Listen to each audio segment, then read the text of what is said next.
فإن أحصرتم سر من الهدي ولا تحلقوا رؤوسكم حتى يبلغ الهدي محله فمن كان منكم مريضا أو به أذى من رأسه ففدية من صيام أو صدقة أو نسك۔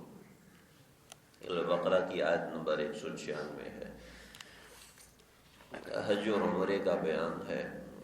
کل اس کی کچھ ابتدائی باتیں میں نے آپ کے سامنے عرض کی تھی، اس کا سیاق سمجھ لیا جائے۔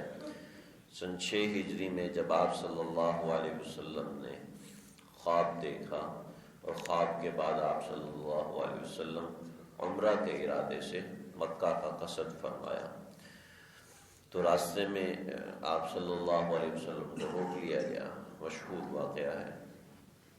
تو پھر وہاں پر یہ آیات نازل ہوئی کہ حج اور عمرے کو مکمل کرو۔ مطلب یہ تھا کہ عمرے کو مکمل کیا جائے، اس کے تحت حج کا بیان تھا کہ اگر آپ کو روک دیا جائے، اگر آپ کو گھیر لیا جائے، فَإِنْ أُحْصِرْتُمْ فَمَا اسْتَيْسَرَ مِنَ الْحَدْيِ، تو پھر جیسے نماز شروع ہوتی ہے تکبیر تحریمہ سے اور ختم ہوتی ہے السلام علیکم ورحمۃ اللہ، السلام علیکم ورحمۃ اللہ سے، تو اسی طریقے سے عمرہ جو ہے اس کی ابتدا میقات سے، احرام باندھنے سے ابتدا ہوتی ہے۔ میقات ایک خاص مقام ہے، ہر جگہ کا الگ میقات ہوتا ہے کہ ایک خاص مقام پہ آپ وہاں پر احرام باندھیں گے، اس احرام کے بعد آپ کا عمرہ شروع ہو جائے گا۔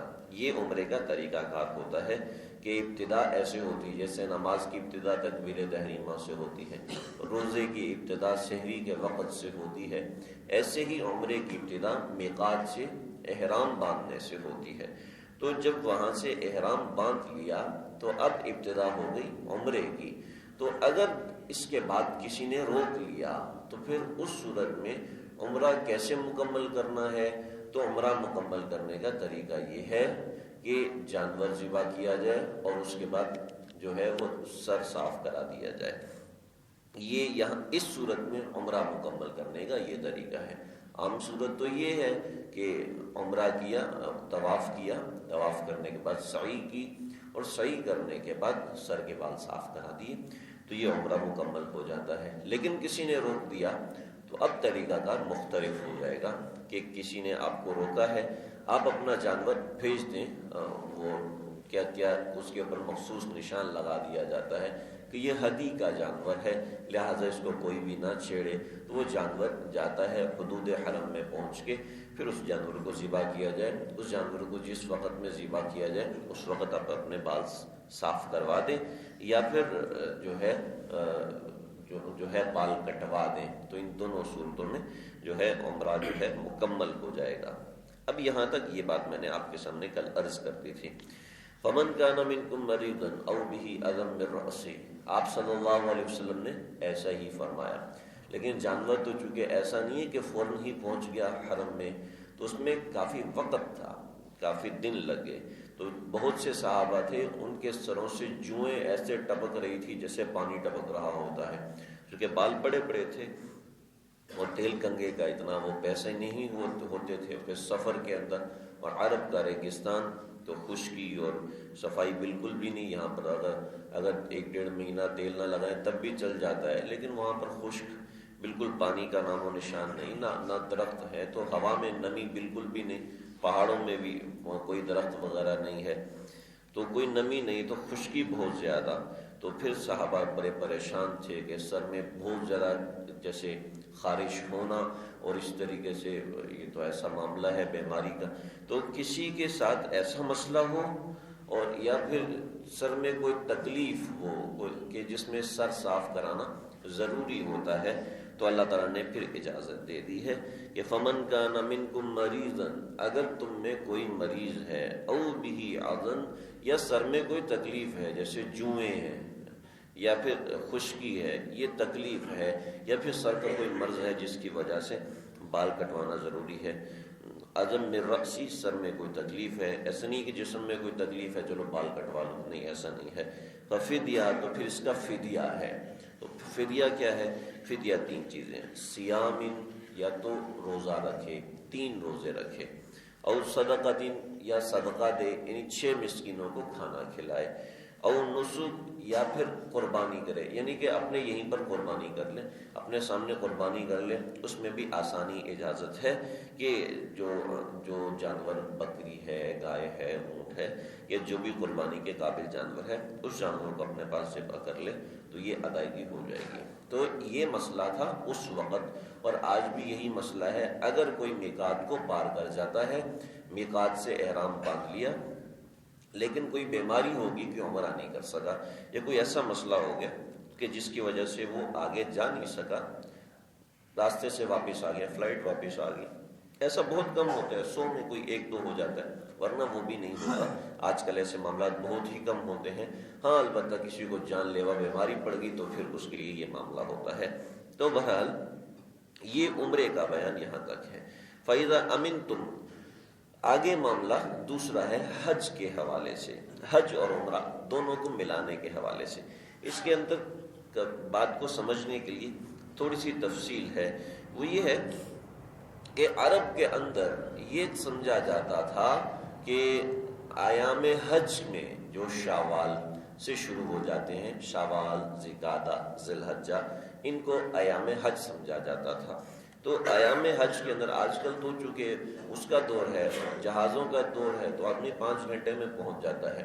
پہلے یہ ہوتا تھا جس کو حج کرنا ہوتا تھا وہ شوال سے چل پڑتا تھا، لہٰذا شوال سے قافلوں پہ لوگ حملہ کرنا بند کر دیتے تھے کہ شوال کا مہینہ ہے، اس وجہ سے لوگ حاجی حج کے لیے جا رہے ہیں، لہٰذا حاجیوں کو تنگ نہیں کرنا چاہیے، حاجیوں کو برا اس طریقے سے، تو لہٰذا ان کے لیے راستہ صاف کرتے تھے۔ تو شوال کے مہینے سے حج کی تیاریاں شروع ہو جاتی تھیں۔